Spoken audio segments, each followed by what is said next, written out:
So just so you know, we did turn on the recording so that other folks can watch this afterwards.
All right, I'll go ahead and get us started.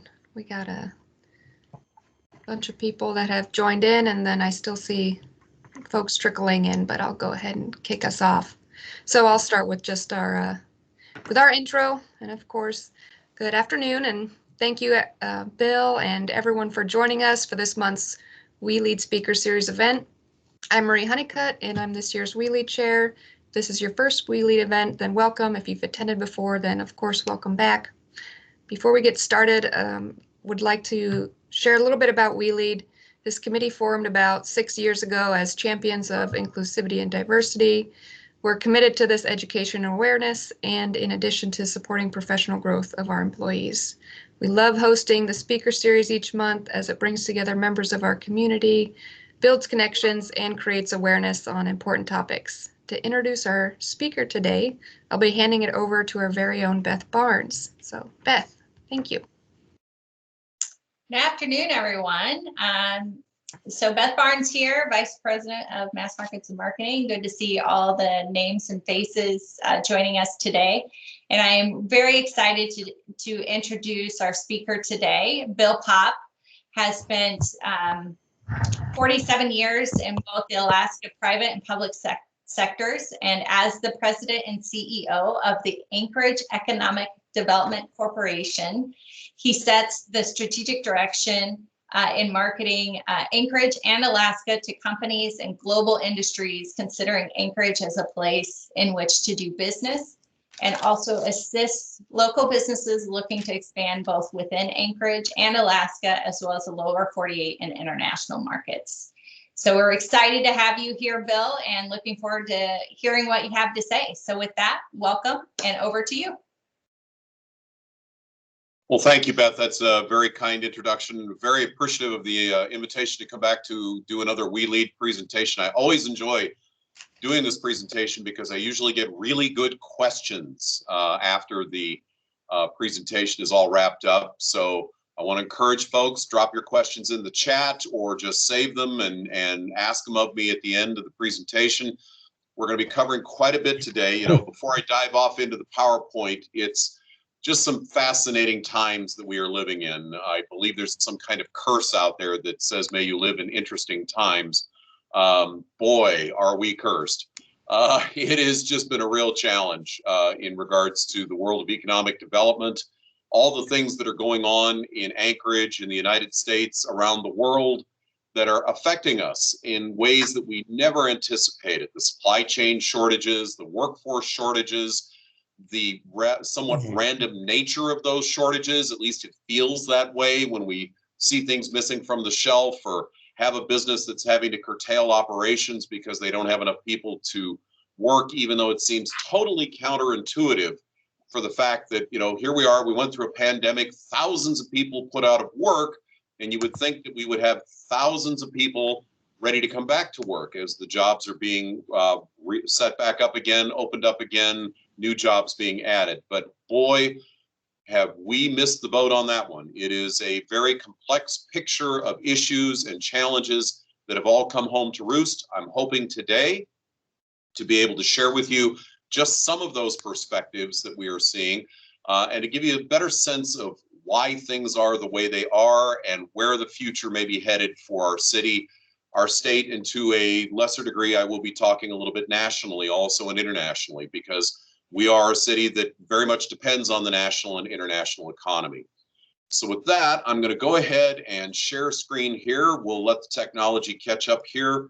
And that should have us up and running. So now I'm going to go ahead and start the PowerPoint and we'll get into full screen. Okay, so let's start out by just jumping right in. This is our 2021 three-year outlook, and we have a lot to talk about in that. But before I start any presentation, I need to talk about COVID-19 because it is the virus, hopefully not in the room, but definitely in our community.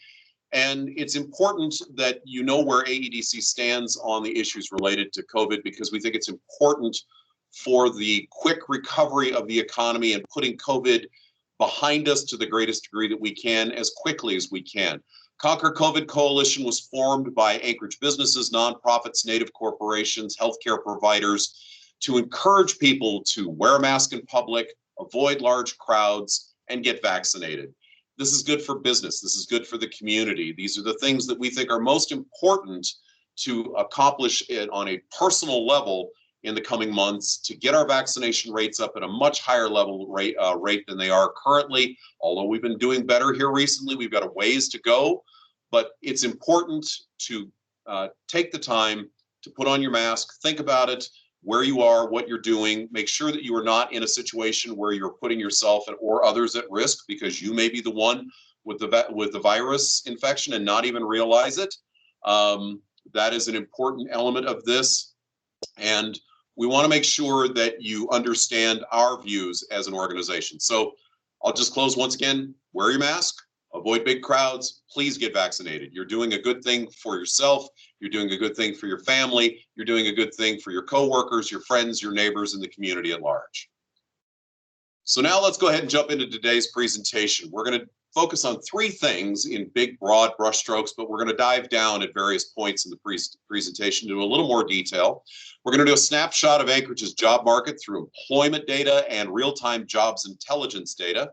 We are going to be looking at the latest Anchorage Consumer Optimism Index, which is a survey that we do quarterly that talks about consumer optimism, which is an important element of our service-based economy. And then we're going to take a look at the AEDC three-year outlook that we published in August. I'll be updating some of the data based on what's happened since August. Seems like several months ago, but it was only a month and a half ago that we did this presentation. But we want to, go through it. It's going to take a long, hard look at major macro elements of our economy to give you a better sense of where we're at, where we've come from, and where we're going. So let's jump in. First of all, let's jump into the mid-year jobs update. This is through the month of August, the latest data that we have. It's generously sponsored by our good friends at Alaska Executive Search and First National Bank. This is a monthly report that's free to anybody who wants it. You can find it on our website, or if you join in our social media or e-news list, you'll get notifications when it's available with a link to download. So we need to know where we're coming from before we start talking about where we're at. And looking in the 5-year history of 2015 through 2020, we were in a recession from 2016 to 19. 2015 was the all-time record high for our economy in terms of total jobs. That was the highest number of jobs we've ever recorded in Anchorage, was recorded in 2015. But from 16 through 19, we lost 6,000 of those jobs due to the lingering recession that initially was caused by the oil industry price crash, and then was followed in the latter years, 2018 and 19, and into 2020, in a continuation of that recession caused by the state fiscal policy crisis. Business basically didn't know what their taxes were going to be, what level of government services there were going to be from one year to the next, because we as a state could not express to them policy that they could count on. And so we saw a slow but definite, distinct, gradual lack of investment in our state, and a decline in job creation and a general pullback by the business sector from our state due to this policy crisis. And it was still ongoing in early 2019. We lost over 1,000 jobs in 2020. We lost over 1,000 jobs in the first quarter due to that lingering recession. But then COVID-19 came to town, and boy, we kind of look back fondly on those days because those were much better job numbers, much better unemployment numbers in a number of different ways. And in 2020, we lost an additional average 12,300 jobs. So since 2016, Anchorage has lost just over 18,000 jobs from our economy. It is a very deep hole that we find ourselves in today that we are climbing out of. To give you a sense of just how tough it was in 2020, as a reminder, in May, we lost over 21,000 jobs in that 1 month alone. So that's the context of where we have come from. So where are we at now so far in 2021? Well, we are improving. We are up an average of 900 jobs for the year. That's about a 0.6% increase. And this is through August. And this is a very good direction for us to be going. That means that we've regained a significant number of jobs compared to where we were. Just to give you a sense of it, in the first quarter of 2021, we were down 9,600 jobs. But in the second quarter, we were up an average 8,200 jobs. So net, we are doing very, very well through the latter part of the third quarter. We should be getting the September numbers here next week in the preliminary estimates. I will mention that those estimates tend to be low, and I think that the job numbers for the second quarter will show an improvement, probably closer to 9,000 jobs up when the revisions come out and we get the hard numbers. And third quarter is looking equally strong with some good solid energy. In August, we saw average unemployment for the month at 4.8%. This is bordering on overemployment. Basically, the labor pool, which is all the people who live in our city who are employed, and all of the people who live in our city who are unemployed and actively looking for a job, account for the 6,999 people estimated in August to be on the unemployment rolls. I think a little better measure, to a degree, is the number of workers that are currently dealing with, that have applied for the first time for unemployment benefits or are receiving ongoing unemployment benefits. Now, all the federal aid for unemployment has stopped. It stopped months ago. No longer an influence as far as that part of federal assistance on whether or not workers are being subsidized to not work, which is the complaint of some employers. That's gone. It's out of this picture. Alaska unemployment benefits tend to be on average some of the lowest in the country, even though we are one of the more expensive places to live. So there is, you would think that that would be a strong incentive to get back into the workplace. But what we see is a labor pool that is dramatically smaller than historical norms would be for this time of year. Normally, we're back up in the 5.5%, 6% unemployment range by this point in the year, when in point of fact, our unemployment rate is in rapid decline. We are seeing a large number of people leaving the workforce. They are not actively seeking employment. There are a lot of reasons for that, and you'll see it in the employment numbers as we get into those, but I just wanted to touch on some of those reasons. Probably one of the bigger influences that we see, especially for women not re-entering the workforce, is daycare issues. Daycare is under significant stress. It has a significant reduction nationally in labor force. The national daycare industry labor force is down 10% compared to February of 2020, which is not exactly the busiest time of year for that labor force. So it is down substantially on a national level. Here locally, we hear nothing but significant complaints from daycare providers on the lack of people applying for jobs and the lack of people staying in the industry. And this is putting a lot of stress on an industry that's already having to deal with COVID-19 restrictions in terms of the number of clients that they can bring in and the practices that they have to engage in, which is added cost in their facilities to maintain the safety of their clients, the children that they take care of. And I don't think that there is any parent who would drop their child off at a daycare thinking that they didn't really care about that safety issue. So These are important things to do, but in the same hand, lack of workforce, higher costs, this is putting our daycare system under significant stress, and capacities are down. And this is constraining a number of folks from coming back into the labor force. Another element that is contributing is the fact that there are a number of folks who were in industries that were brutally impacted by COVID-19 and by the pandemic responses that we had to do, the business shutdowns, the restrictions on hours.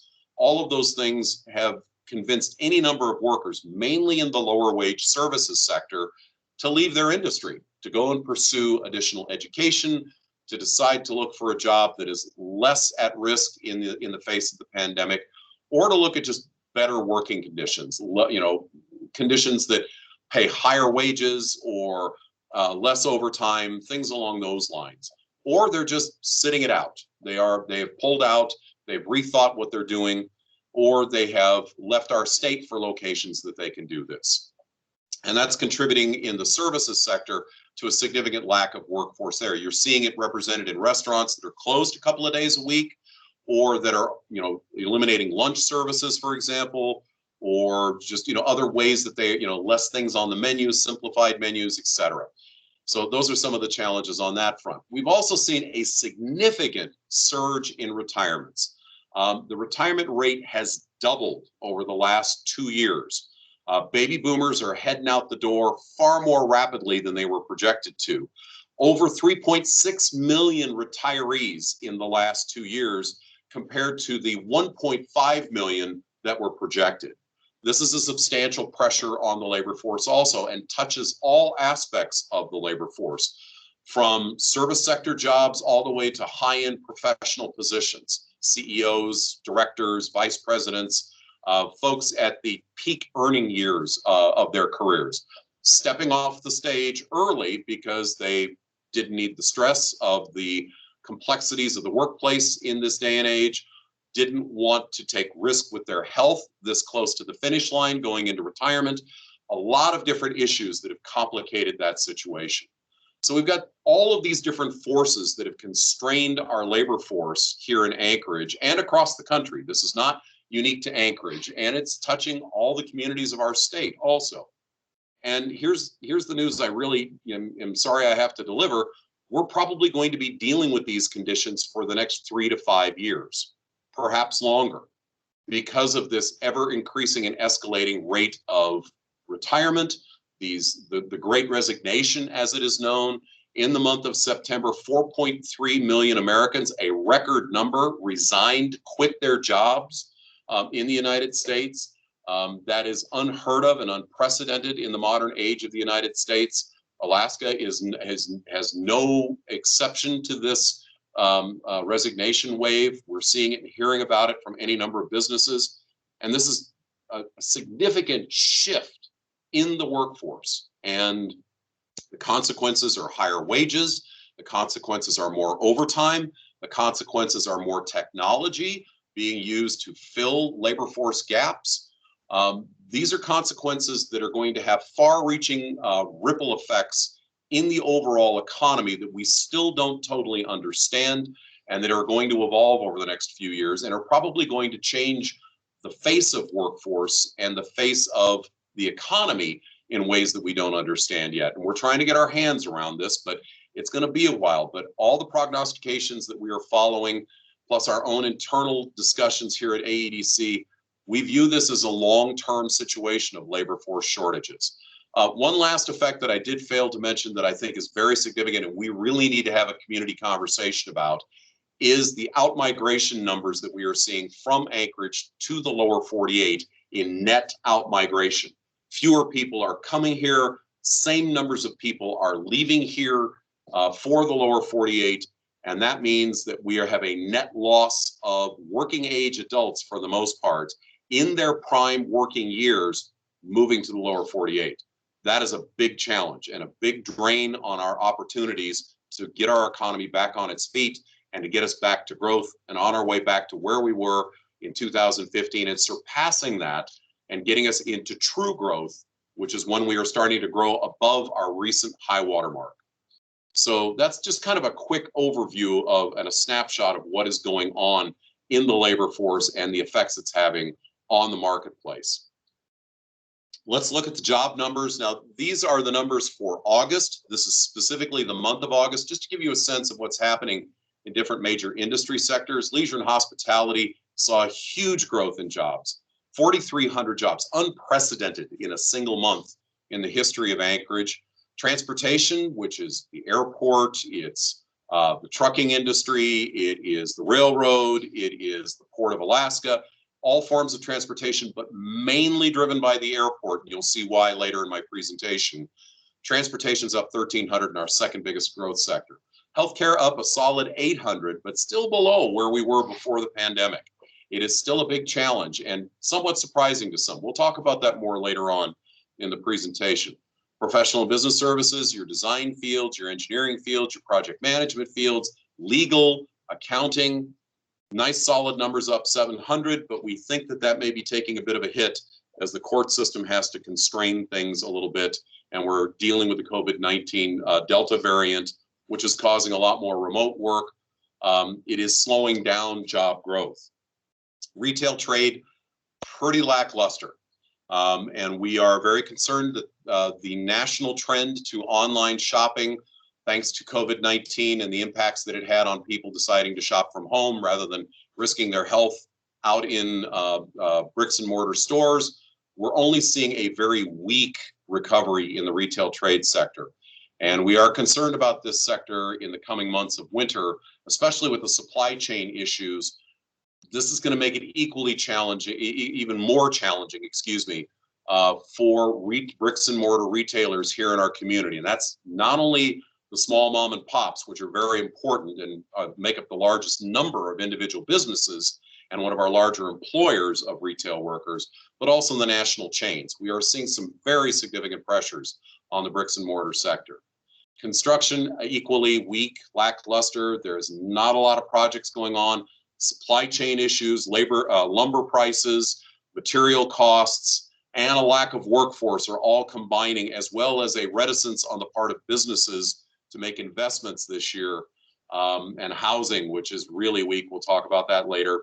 All have combined to just kind of make this a fairly lackluster recovery for the construction sector. Financial is flat, which actually for them is a good thing. Government is down by 700, and it's pretty much spread across state, federal, and local. But the majority of that loss is the fact that we don't have census workers employed anymore by the federal government. And then finally, oil and gas. These are Anchorage oil and gas numbers at 600, down 600 in the headquarters jobs here in Anchorage. But on a statewide basis, total oil and gas employment is right around 6,100. Prior to COVID-19, it was close to 11,000. At its peak in 2015, it was closer to 15,000.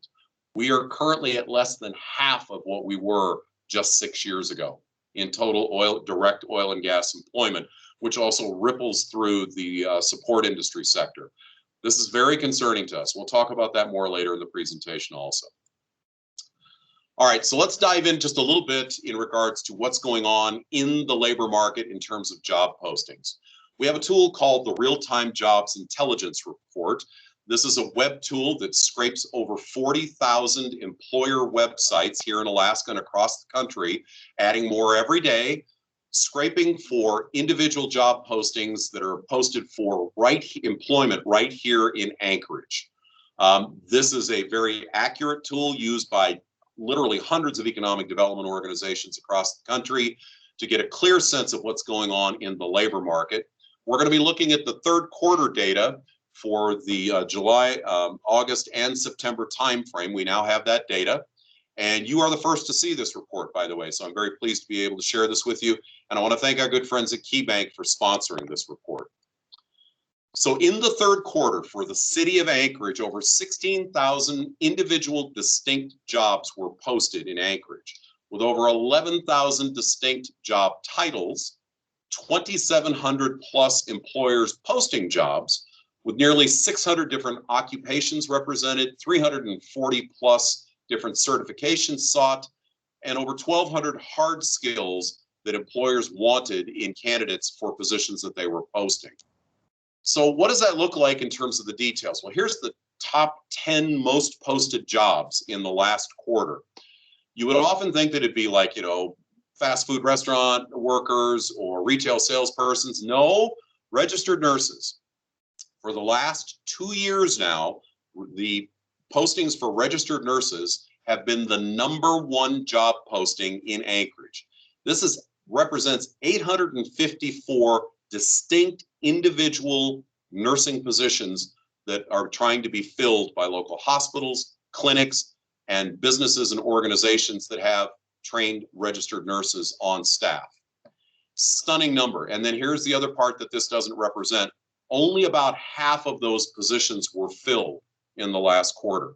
There's a nationwide nursing shortage. It has been ongoing for years.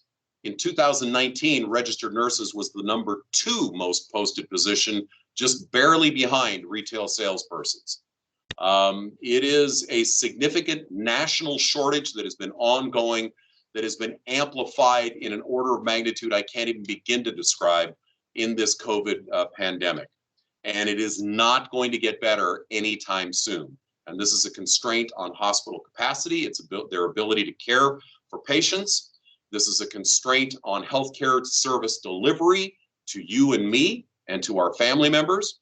And this is going to be one of the more significant labor force challenges that we're going to be facing in the coming years, is not only registered nurses, but healthcare professionals, period. You can see a lot of service sector jobs represented in this: social and human services assistants, secretaries, medical and health services managers, another line item for the healthcare sector, and then retail sales supervisors for retail sales workers, customer service representatives. I'm sure that Alaska Communications is seeing that challenge, as well as computer user support specialists, rounding out the top 10. When we look at who the top 10 employers were posting jobs, you're going to see a big chunk of this being taken up by healthcare. Providence #1 with 900 positions posted in the last quarter. I can tell you the last time I talked to them, which was just a few weeks ago, they had over 400 positions going unfilled on a week-to-week, month-to-month basis.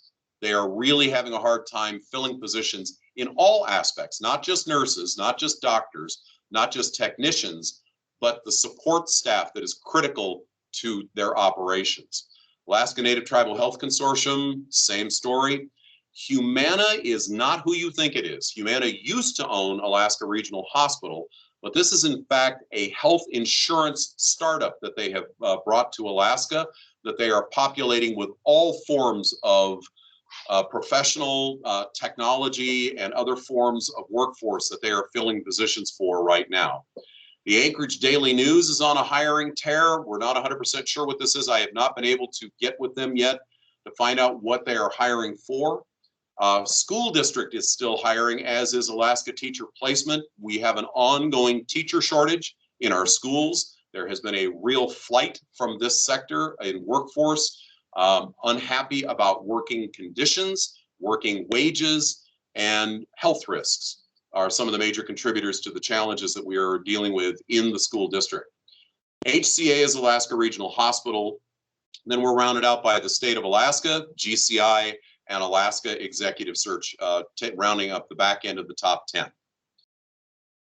When we look at the certifications, these are things that are 2-year degree or less certifications, things along those lines. You can see a significant number of certifications related to healthcare. Now, some of this is just for the workplace. You know, when you look at basic life support, when you look at CPR, those are pretty basic on-job site health, emergency health response certifications. But then you see certified nursing assistants, you see cardiac life support certifications, see pediatric advanced life support. Those are all significantly related to the local hospital and clinic sectors. Secret clearance, any number of jobs require secret clearance. And then we've got a fairly significant shortage of CPAs in Anchorage. Any number of businesses complaining about the lack of professional accountants available to fill needed positions. What are the hard skills? These are skills that you have you've got some training in or ability in that are considered hard skills. Well, you can see the Microsoft Office suite represented in this, with Excel being the #1 skill set that employers are looking for. and rounded out by Microsoft Word towards the bottom. But you also see personal computer skills, lifting skills, English as a significantly high demand skill. That tells us something also, that we are starting to have a problem with finding English speakers for positions in Anchorage. And then finally, sales skills, which is, based on experience. So that's the job numbers. I want to just point you towards one other tool that I'd like you all to take a look at, just to where you're aware of this. This is great for employers. It's great for job seekers. It's called AnchorageJobFinder.com. It uses our real-time jobs intelligence tool in a live basis that aggregates and provides a list that is no more than 15 minutes old of all job postings in Anchorage.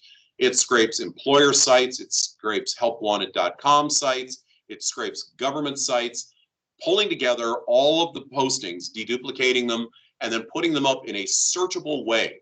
So this is a great way for somebody who's looking for a job, and if you know somebody who's looking for a job and is having a hard time finding it, this is the tool that will show them every job posting in a particular category of job that they are looking at joining the workforce in. Don't have to go to multiple sites. You use AnchorageJobFinder.com. It's also searchable across Alaska by borough and census area.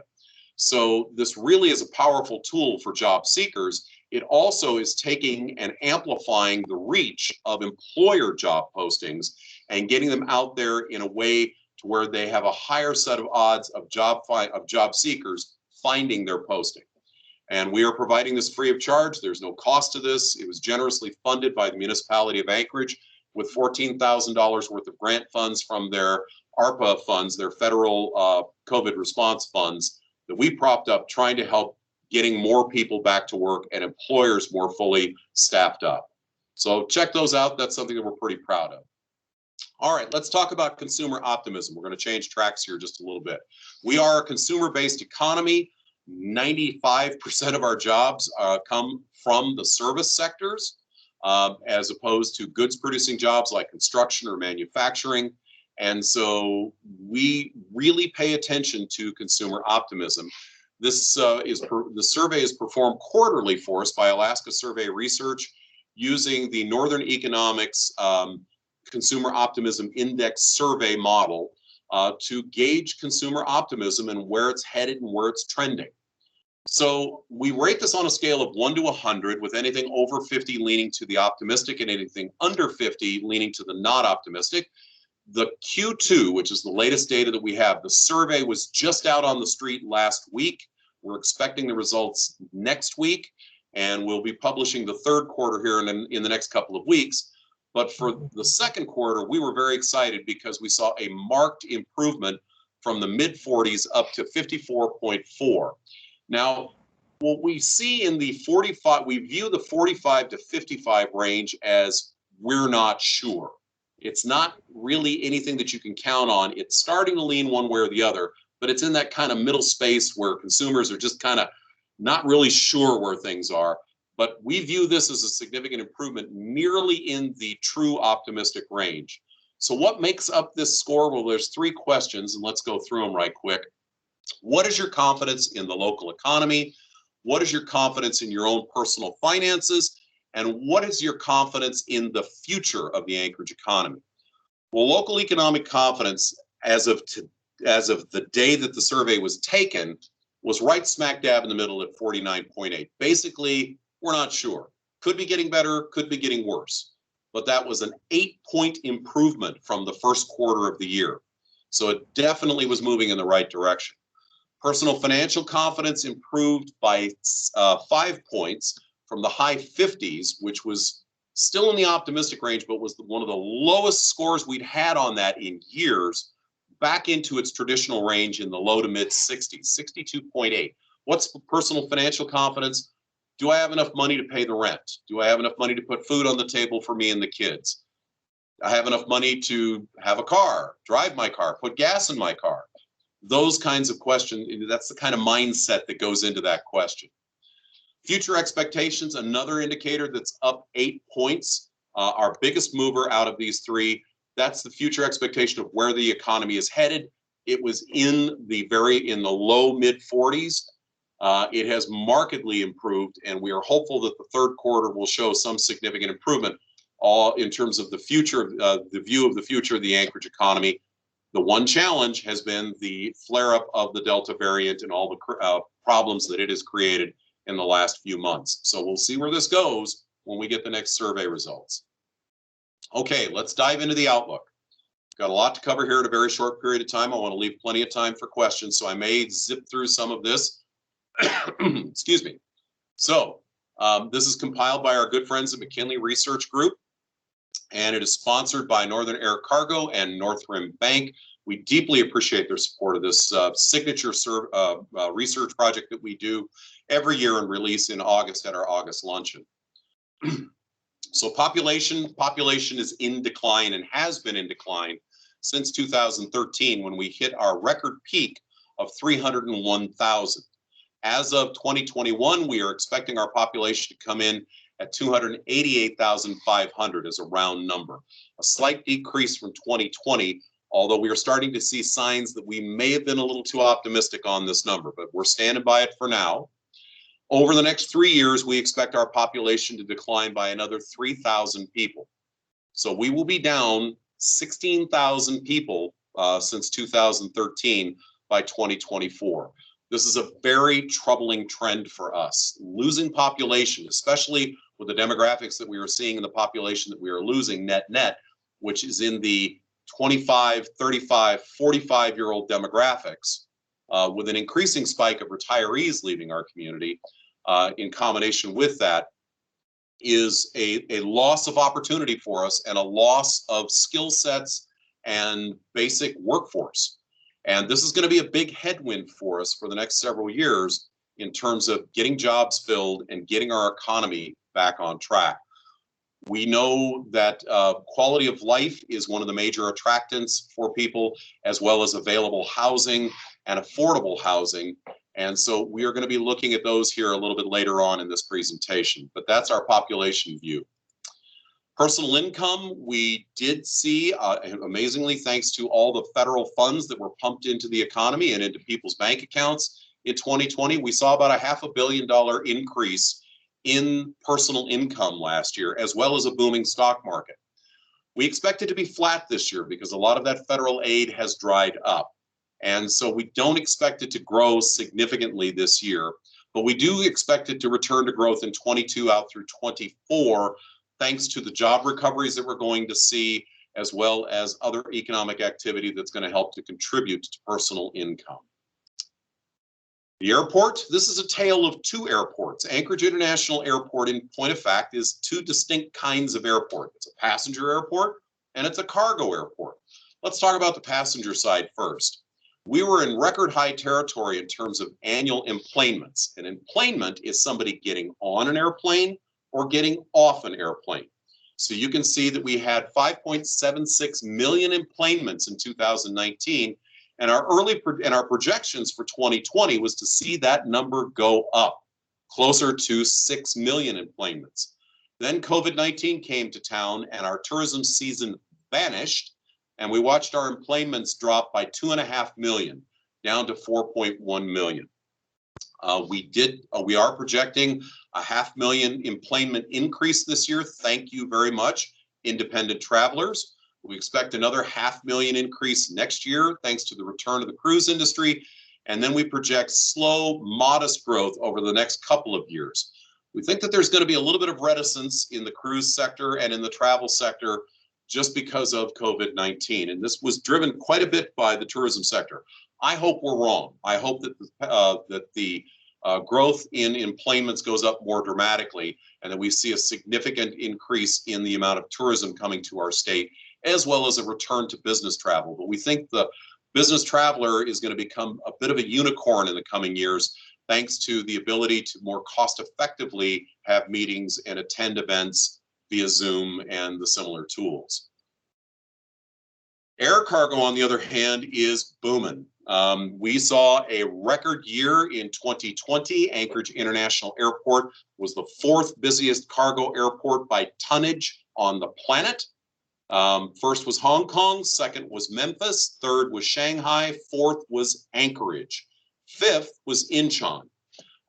We see nothing but a bright future for the next several years, thanks to the logistics supply chain disaster that is taking place in U.S. West Coast ports that likely will not be untangled for a couple of years, not completely.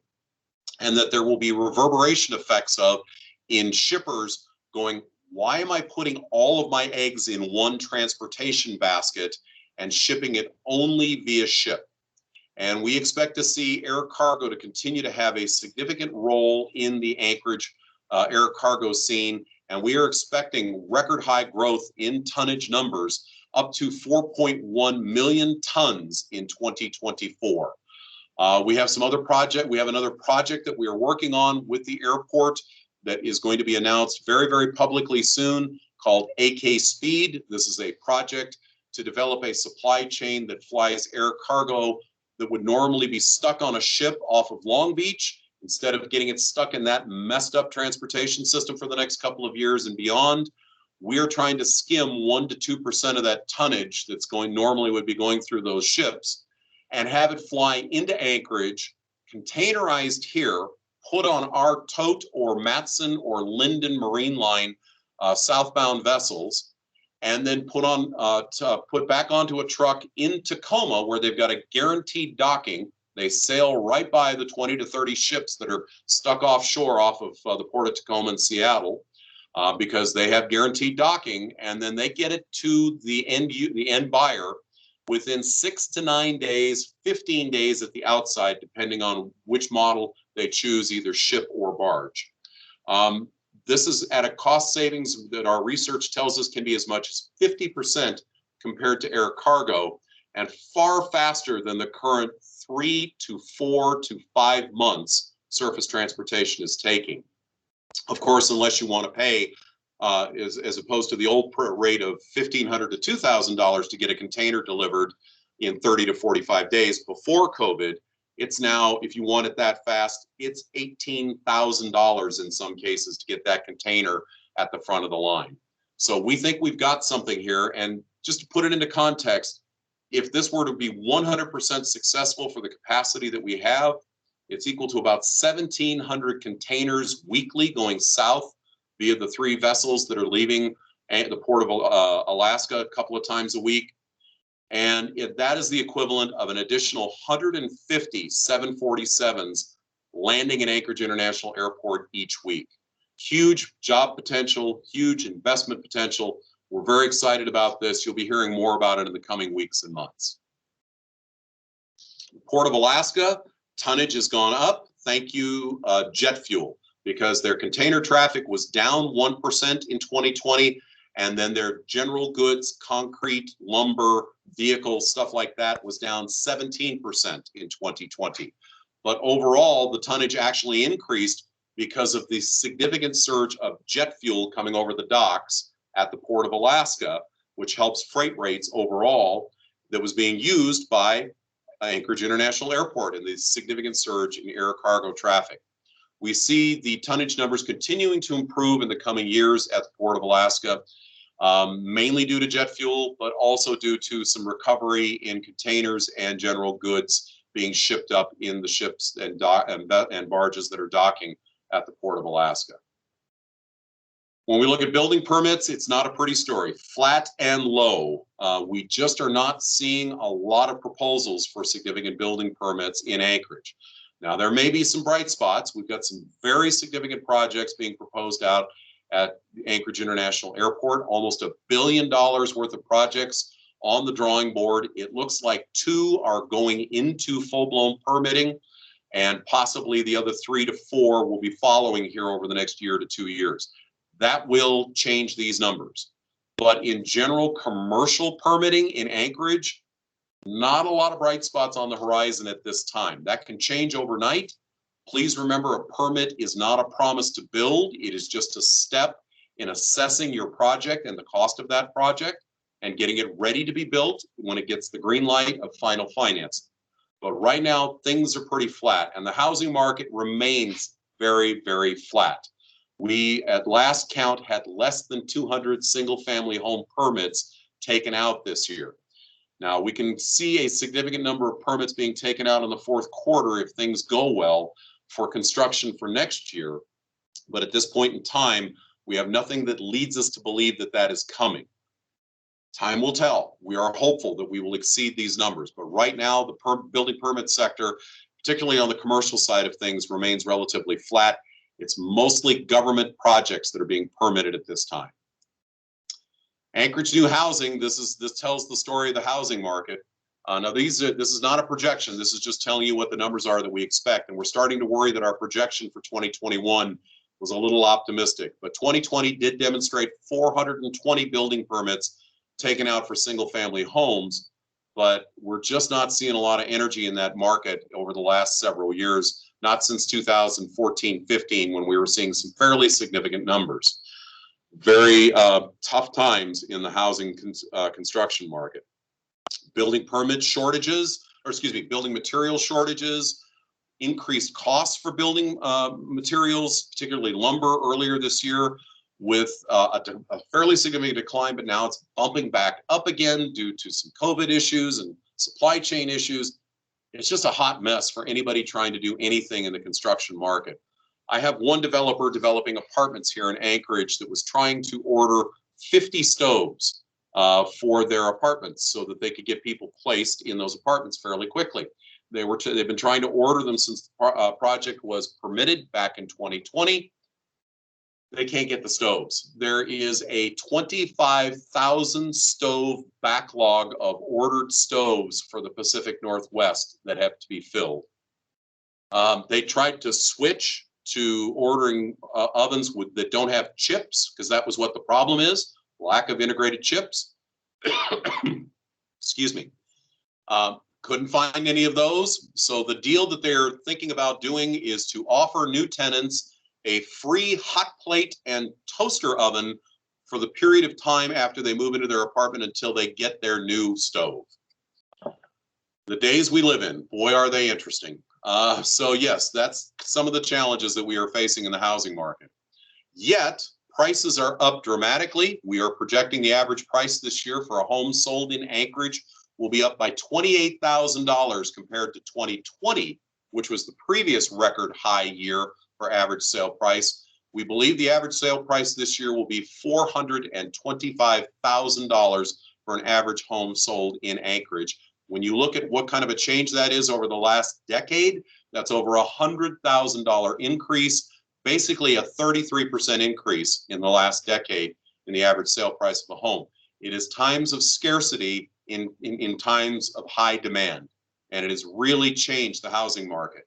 We're waiting for things to break loose. We are hopeful, but it's got so many things that are influencing it right now that we're just not sure that it's going to have a significant effect on 2022 housing prices, other than to keep it a seller's market. I have had a lot of people say, well, they're just moving to Mat-Su. You know, that's what's going on. Well, by the way, they're not moving to Mat-Su population-wise, because in the census data just released for the last year, Mat-Su actually saw a slight fractional decline in population for the first time in nearly 15 years. And their completed housing units have been in steady decline since the recent record high peak in 2017. We're waiting for the 2021 numbers to come out. They'll probably come out in early part of 2022. When we have that number, it's our expectation that it will be somewhere in this neighborhood, but potentially even lower than what we saw in 2020. But that was a fairly substantial decline in the number of housing units in just a 3-year period being completed in the Mat-Su. Okay, measure of tourism and the tourism industry for Anchorage is bed tax and RV vehicle rental tax. And you can see how badly the lost tourism season of 2020 hit those numbers and how well we recovered in just 1 year, all due to the independent traveler. We expect these numbers to be up again next year. Part of the problem was a lack of vehicles to rent. That was a huge problem. This number could have probably been another $1 to $2 million higher in the car rental piece. But, you know, again, chip shortages, curtailed production. You've seen it in the vehicle sales lots. Trying to find a new car right now is like trying to find a unicorn in Anchorage. So we're getting down to the last couple of things. I just want to touch on this. Oil. you know, oil, I've heard some people say we don't care about oil anymore because it really isn't that big of a deal. It is a huge deal in our economy. It is still one of the pillars of our overall economy. What it is not is the major contributor to our state treasury, which is something that we just can't seem to figure out in our own thinking, that the oil industry is not going to save our bacon in regards to state spending. It's going to be other things. But, you know, it's still a major employer. Average wages north of $150,000 a year for direct oil and gas workers. Higher wages for the support industry, but not higher than the oil and gas, more in the $90,000 to $110,000 range, but still good paying jobs, of which thousands of the workers who live on the North Slope live right here in Anchorage, go to work on the slope, come back here and deposit and spend their paychecks in our economy. Very important for our future and something we need to pay attention to. And what drives the oil industry is price, and as a result of price, we get volume. So we look at price and volume every year, and we project it out 3 years. So let's take a look at price first. As you can see, here's our previous year's actuals versus AEDC projections. We've been pretty close most years. We've had our off years. You take a look at 2015 and in particular 2016, and you can see where we just missed the mark. And that was when the global supply chain became oversupplied in oil, and there was a free fall collapse because of the fracking revolution. Here recently, we've been a little more accurate up until we hit 2020 with the COVID pandemic. But in our future forecasts, we believe that we're pretty much in the neighborhood in our price projections. We think that we're going to be seeing prices for North Slope crude coming up a little bit by 2022, but then coming back down in 23 and 24. We have global oil companies telling us that peak demand, when oil reaches its highest point of overall global demand, will come sometime in the next decade to 15 years. That's a flashing light for us to pay attention to. We've got opportunities for significant new oil development, but we have to be very, very careful about our policy decisions because the world is becoming a much more competitive place in the oil market in trying to attract investment needed to develop the vast resources that we still have and have discovered on the North Slope, even here in Cook Inlet, that we want to see developed to the benefit of our overall economy and secondarily to our government. So this is something that we need to be paying attention to because price is definitely going to be a risky element in oil industry decision making. If it goes a little bit below what we're projecting, we are getting into territory where Alaska is a less attractive place to invest, especially if we drive up costs related to that investment through policy decisions. When we look at production, this is another issue that has definitely affected us in our state treasury more than price has. Volume is definitely down, and we have seen volumes recently in 2021 that are actually approaching the 440 range. Now, we're hopeful that this is an annualized average, and we've had some very good production months, but we may have been just a little bit optimistic that this 482,000 barrels a day was going to be hit in 2021. We see it going down again next year, and then we had in our forecast built in some increases thanks to new developments coming online, in particular, the Willow project in the NPRA. Well, that one just got delayed 2 years. So when you see us update this forecast next year, you're probably going to see 23 and 24 see a downgrading in projection for production for those 2 years. Our next oil boom has been delayed by a couple of years by two things. The judge's ruling on the Willow project permits and the recent announcement that Oil Search is merging with another Australian oil company, and we are not 100% sure they are going to be interested in pursuing, the new company is going to be interested in pursuing all the work that Oil Search did to develop the rather substantial find that they made on the North Slope. It doesn't mean that the find won't eventually be developed, but there may be a delay if they choose to decide to sell that asset. Another company will have to be found as a willing buyer. Then they will have to assess the planning done to date, and decide how they're going to move the project forward. That could lead to a year or two's delay in that project. So that's not good news for bringing about the next oil boom if that is the direction that the new company goes, on top of the recent decision for ConocoPhillips' Willow project. We're hopeful. There is significant billions and billions of barrels of new oil discovered on the slope that, if developed, could take these these annualized daily production numbers back up into the 600,000 range, maybe even 700,000 barrels a day for a period of time. That would be a shot in the arm for the overall economy of Anchorage and Alaska. So our jobs forecast, here's where we're at. This is wrapping up my presentation. 2020, we saw 138,000 jobs, round number. We're expecting to see that number go up by about 4,000 jobs in 2021, with an additional several thousand jobs that will take us up to a total recovery of about 12,000 jobs by 2024, between 21 and 24. It's good, solid growth numbers, recovery numbers, but it still leaves us with 6,000 jobs to make up to get us back where we were before the recession that we were dealing with before COVID came to town. So we may not see a full recovery back to the job numbers that we saw in 2015 until 2027, 28 maybe, unless we see some significant unexpected investments in Anchorage and Alaska. But it is good, solid, right direction growth, recovery growth. We are not unhappy with these numbers. The labor force shortages are going to be a challenge, though, in getting these numbers to actually come about. So here's my summary. I won't read it all to you, but I think I've explained it pretty much. We are on the right direction. We took a huge gut punch in 2020 on top of the fairly solid beating we took from 2016 through 19 as far as our economy goes. And we've got a long way to go before we're fully recovered. We've got some fairly significant headwinds, labor force, supply chain issues, challenges in policy making at the state level, which just drives me crazy because we need to solve that problem. And our legislature and our governor, and this is not just the current legislature and the current governor, this has been going on for 6 years now, almost 7. We've been kicking the can down the road, and it'll probably get kicked down the road again next year. So it'll be 8 to 9 years before we get a fully solid fiscal policy solution at the rate we are going. And that is going to scare away investment and continue to scare it away until they give people, businesses, policy that they can do projections based on.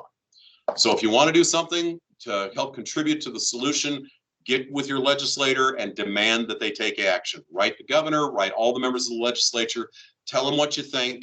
I'm not telling you what to support. Our organization supports the idea of some final, refined, very narrowly focused budget cuts, because we think we've cut just about as far as we can cut before we start making our quality of life situation even worse. We also believe that there needs to be a look at different forms of new revenues and different forms of taxes. And we do see the value in exploring a sales tax.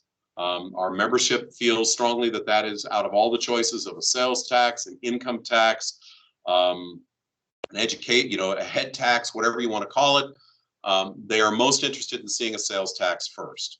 So that's our organization's point of view, but everybody has their own opinion. But I think the main thing is we need to get them to make a decision that'll probably make us all a little bit unhappy. And if they do make a decision that gets pretty much everybody on all sides unhappy, then they probably made the right one.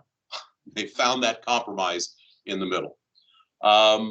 With that, we feel that if we can get masking and vaccination going significantly over the next couple of months, we can see COVID-19 behind us. It'll still be here. It's not going away, but it's going to be more like the flu unless we get another variant that somehow sidesteps the vaccinations, which is a possibility. There's no guarantees when you're dealing with viruses. They are vicious little critters. And we have to be vigilant and aggressive with them if we are going to keep them under control and get them to a situation where we are no longer going to be seeing the disruptions that we have been seeing. Folks, that ends my presentation. I hope we've got enough time left for a few questions. All of our reports are on our website, aedcweb.com. Don't forget to take a look at anchoragejobfinder.com and just to see what it can do and help point your friends who are looking for work towards that job site. So I'm going to go ahead and try and stop sharing. Unfortunately, the button has disappeared, so it'll take me a moment to find it here. Just bear with me. And then I will be happy to go ahead and answer any questions you may have. And I apologize, I haven't been able to see the chat because my presentation has taken up my entire screen. So with that, the floor is yours, folks. What can I tell you?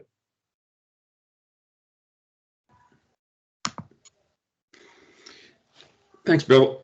Maybe I'll ask a quick question. It's on two metrics you didn't cover, and the unemployment one certainly makes it look kind of cloudy given the low unemployment, but we know the unemployment is got some challenges and the economy is not where it used to be. Have you looked at GDP and making that as a comparison? And then I'll throw the second question out. Thoughts on inflation, because low unemployment will create inflation, supply chains are creating inflation. And to me, what's probably most important in inflation is us relative to others, not just a standalone, but how it compares to lower 48. Mm-hmm. GDP, Anchorage GDP before the pandemic was just a hair below $25 billion for the city of Anchorage. We've seen $1.5 billion hit in the latest GDP numbers for the Anchorage economy. We're now a $23.5 billion economy. That is not unexpected. GDP is a fine measure as a blunt instrument measure. I don't want folks to think that that means, our economy is collapsing. It is a measure of a lot of different things in terms of economic activity in our community. But it definitely took a hit, and it is something that we're going to be watching closely to see how much it recovers as we see the broader economy recover in terms of jobs, et cetera. Regarding inflation, Anchorage's inflation rate is definitely spiking up a little bit. Spookily, in 2020, we saw deflation, which was a frightening period of time because we were worried it was going to become the new norm. Luckily, it lasted 2 quarters, and then it returned back into an inflationary cycle. It was very much a transient based on the precipitous fall of purchases of goods and services and the discounting that was going on in the Anchorage economy. What we're seeing right now is inflation on a par with what's going on nationally, and it is concerning because wage inflation is definitely out there. We're seeing some significant spikes in wage rates in Anchorage. The old days of $9, $10 an hour, good luck trying to get anybody to work for that kind of a wage. We are seeing, as an example, I worked in the grocery business for 16 years. Before I moved on to other career paths in management, et cetera.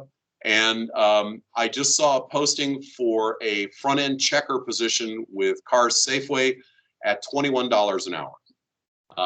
And that is unheard of. That was a position that 2 years ago was $13-14 an hour starting wage. And that's a union wage, retail food clerk's wage.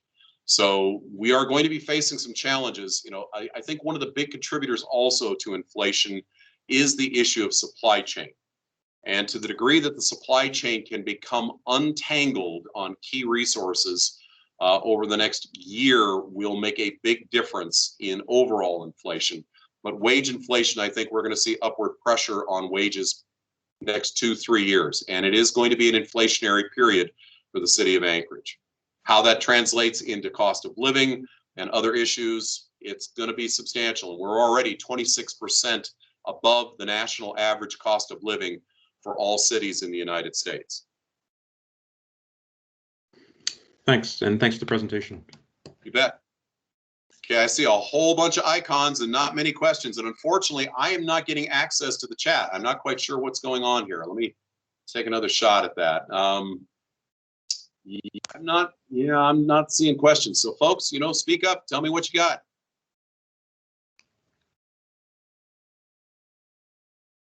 Hey, Bill, Brian Evans, how are you, sir? And thank you very much. Well, so one of the questions on the bed tax slide that you had, did that include the Turo Uber numbers as well? I mean, I yes. saw a tremendous amount of people renting their cars this summer. Yes.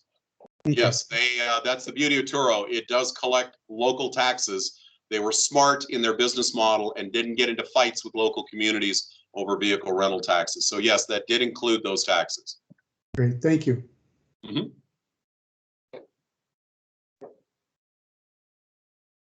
There are no bad questions except those that are not asked. Hi, Bill. It's Rose Muncie. I just wanted to say thank you for talking with us. We always enjoy having you. So thank you so much for the presentation. Good to hear your voice, Rose. You got a Thank question for me? You answer everything. You're so thorough. I mean, I'm a little Oh. sad. I'm trying to get it together. But other than that, thank you. Okay. Well, thank you, Rose. Good to hear your voice. Hi, this is Marie Honeycutt. I have a question about the AK Speed project. How do you Yes. think that will, I'm really excited to hear that, you know, in combination with all the other kind of negative news. How do you think that will impact our out-migration numbers? Well, AK Speed, the beauty of it is it will create new jobs in the supply chain here on the ground in Anchorage, because we're going to need more warehouse workers. We're going to need more truck drivers. We're going to need more dock workers, you know, flight line crews, aircraft crews. You know, it's going to have a ripple effect. Plus, it will potentially have the benefit of increasing opportunities for distribution-based businesses here in Anchorage. They can take advantage of the flights that are coming to Anchorage full of stuff that are offloading and are looking for something to take back with them to Asia. We haven't really sussed that one out yet, but intuitively, it tells me that there is something there. I just can't quantify it yet, but that is an opportunity for us. It's also going to provide an opportunity for local manufacturers of goods that previously were just too damned expensive to ship because they were, you know, basically a small part of a southbound ship's tonnage and couldn't really be part of a consolidated load where you get a better freight rate. We may see some benefit to outbound locally produced goods to the lower 48. Time will tell. It will depend on volumes that we're able to generate. But there's a lot of intriguing potential secondary effects of the AK Speed project, in addition to making Anchorage even a cheaper place for planes to fly in, because you add 150 additional flights a week, that's going to have a downward pressure on landing fees, a significant one. And we just saw, thanks to the big cargo surge that has been going through Anchorage over the last year, a 28% reduction in landing fees that just took place last week at Anchorage International Airport for all jets landing at Anchorage International Airport. It's going to have a benefit to passenger routes as well as cargo routes. And so it's just making us that much more competitive, an option to either to the surface transportation side of things. So we're very, very hopeful that we're in for a much brighter future at the airport. And I have to mention, you know, the question earlier about GDP, it needs to be noted that out of our top 10 sectors of GDP, our number one sector is not real estate. It's not, you know, office buildings, et cetera. That's substantial. That's our number two sector.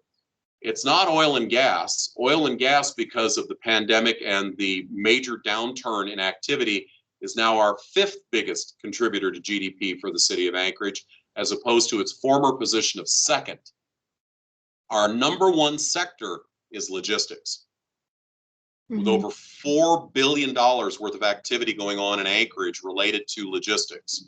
We are the distribution hub for the state of Alaska for the most part, and we are the distribution hub, a major distribution hub for the goods flowing from Asia to North America, and vice versa. About just shy of 70% of the goods by air cargo that are going to Asia from North America come through Anchorage on their way to Asia. So we see nothing but a bright future for logistics in our community. And so AK Speed, you said, would be announced in upcoming weeks or months. And when is that projected to be implemented? We're hoping to start? We think it's going to be implemented in the next few weeks. We've got some interest already based on the research that we did with major retailers, manufacturers on a national level. And we're suddenly, you know, the shipper, the company, the local shipping companies who are part of this research have started to hear from different supply chain players for those companies about when is this starting? We're interested. And so we're going to see. Initially, probably we have the capacity to take on, without hiring up, without additional infrastructure, 6 flights a week.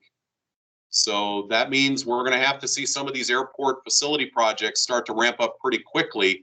And then there's going to be a labor issue that we're going to have to overcome in CDL drivers, warehouse workers, dock workers, et cetera. They're going to be able to help handle this volume.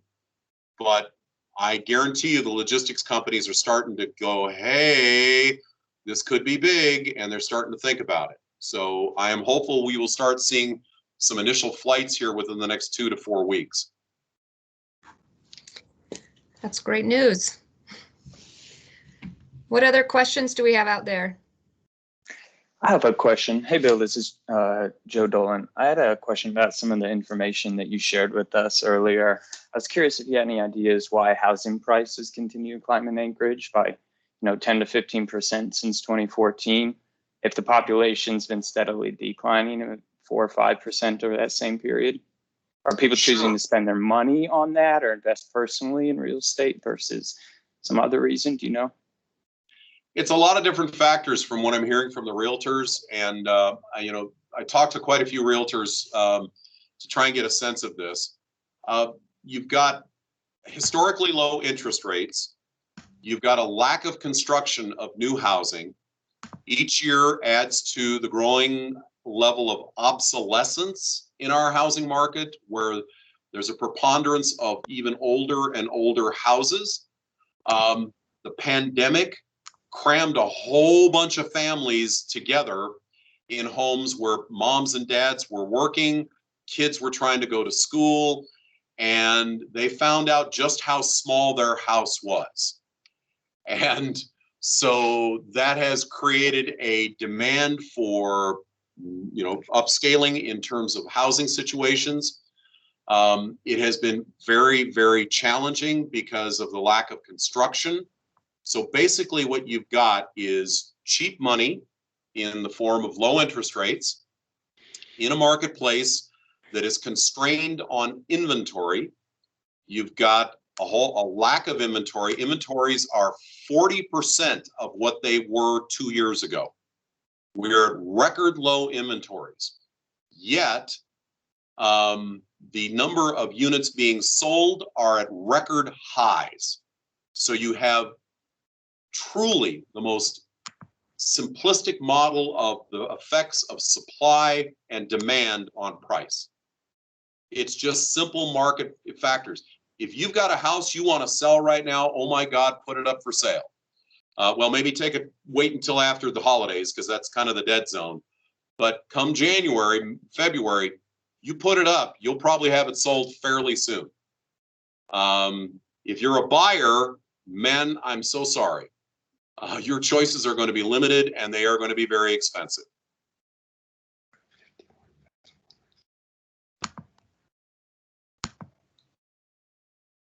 Well, I just depressed the hell out of everybody.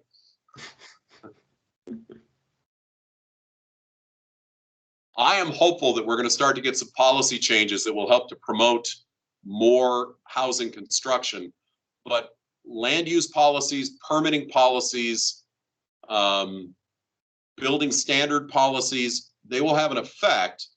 But right now, I think the biggest drag on new housing starts is supply chain. And this is straight all across the country. Earlier this year, lumber had gone up almost 450% on a price per board foot due to supply chain issues and panic buying. We had large, lumber retailers like Lowe's and Home Depot afraid for their supply chain, who bought huge volumes of lumber and put it into storage. And now they got stuck with all that lumber, and then they tried to move it out, and they did move it out, mainly to, in the lower 48. And now we're right back where we were, because now we're having some COVID interruptions in some of the major lumber supply towns, as well as transportation chain issues. Ships move, railroads move, trucks move, all of this lumber.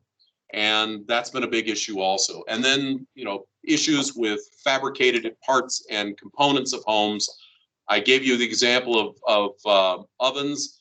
Well, that also applies to washers and dryers. It applies to furnaces. It's just a whole plethora of these different things that are just creating these crazy circumstances for the housing construction marketplace. I'm hopeful that next year we'll see some return to risk of, getting away from risk aversion in the contractor market. We'll start to see more development being done in the next year in Anchorage and across the state. Fairbanks has a huge problem also with the military coming, with the big F-35 expansion. Juneau has significant issues. Kenai Peninsula has significant issues. This is a statewide problem.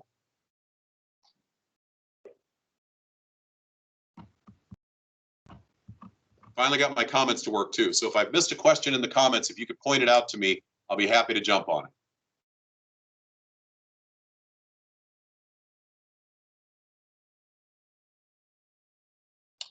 Last call. We're in bonus time right now at 1:15, so I want to make sure that I don't miss somebody's burning question. Come on, guys, if you got one, there's no bad questions. I am happy to talk about anything you want to talk about.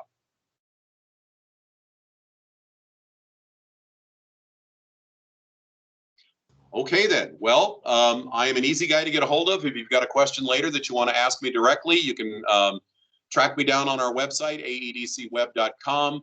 I really, again, deeply appreciate the opportunity to have this conversation with you. If you get a question that strikes you later, don't be shy about letting me know. Happy to answer those questions and deeply appreciate this opportunity to share your day with you and to take up some of your time. I know how busy you all are, and I deeply appreciate you being a part of this conversation. Thanks so much, everybody. I'm sure we'll see each other again in the not too distant future. Thank you, Bill. Thanks, Bill. Thank you, Bill. Thank you.